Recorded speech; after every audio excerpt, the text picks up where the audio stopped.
বন্ধুরা, নিজের শেষ সিনেমার জন্য ২৭৫ কোটি পারিশ্রমিক নিয়েছেন থালাপতি বিজয়। দক্ষিণী সুপারস্টার থালাপতি বিজয় ক্যারিয়ারের শেষ সিনেমা থালাপতি ১৯৭০ এর জন্য ২৭৫ কোটি টাকা পারিশ্রমিক নিয়েছেন, যার ফলে শাহরুখ খান, সালমান খান, প্রভাস কিংবা রজনীকান্তকে পিছনে ফেলে এই মুহূর্তে ভারতীয় সিনেমার সবচেয়ে দামি তারকা তিনি। ভারতীয় সংবাদ মাধ্যম জানাচ্ছে, চলতি বছর লোকসভা ভোটের শুরুর দিকে বিজয় ঘোষণা দিয়েছেন তার রাজনৈতিক দলের নাম। সবকিছু বিবেচনায় ক্যারিয়ারের শেষ সিনেমাতে বিশাল অঙ্কের পারিশ্রমিক নিয়েছেন এই তারকা। মার্শাল, থোপাক্কি, মাস্টার এবং লিওর মতো সুপারহিট ছবিতে বিজয়কে দেখেছেন আপনারা। এমন সাফল্যময় ক্যারিয়ার দেখেই রাজনীতির ময়দানে পা বাড়াচ্ছেন থালাপতি।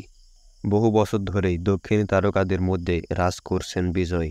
ভারত জুড়েও তার ব্যাপক জনপ্রিয়তা, বিশেষ করে এই অভিনেতার সর্বশেষ ছবি লিও এবং the greatest of all time চোখের পলকেই ১০০ কোটির বক্স কালেকশন পার করেছে থালাপতি বিজয়।